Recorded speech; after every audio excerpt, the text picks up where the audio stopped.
సచివాలయం పేరు కూడా పెట్టినాం. అంటే మరి గతంలో 76-77 సంవత్సరాలు స్వతంత్రం వచ్చినా అనేక రాజకీయ పార్టీలు ఈ రాష్ట్రాన్ని దేశాన్ని పరిపాలించిన ఎవరు బాబాసాహెబ్ అంబేద్కర్ గారి గురించి మరి చాలా మంది మాట్లాడుతున్నారు. అట్లా ఈ రోజు మన యొక్క హక్కులను ఉల్లంఘిస్తూ బాబాసాహెబ్ అంబేద్కర్ గారు మన విగ్రహం ఏర్పాటు చేస్తే దానికి రాష్ట్ర ప్రభుత్వం ఉన్నటువంటి ప్రభుత్వం దానికి తాళాలు ఇస్తారు, అంబేద్కర్ గారిని నిర్బంధిస్తారు.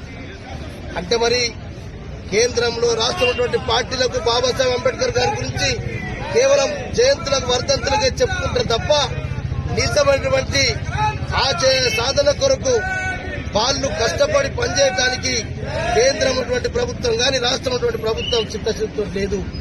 అందుకొరకే మనం ఇటువంటి జయంతులు జరుపుకునేటప్పుడు మనం కేవలం జయంతులకే కాకుండా మనం వారి యొక్క రాజ్యాంగం గురించి గాని వారి యొక్క ఆశయాల గురించి గాని కింది స్థాయికి తీసుకుపోయి ఇంకా దాన్ని బలోపేతం చేయడానికి మనందరం కలిసి ప్రయత్నం చేద్దామని చెప్పి మరొకసారి దేశ ప్రజలందరికీ కూడా 134వ జయంతి సందర్భంగా బాబాసాహెబ్ అంబేద్కర్ జయంతి సందర్భంగా శుభాకాంక్షలు తెలియజేస్తూ అందరికీ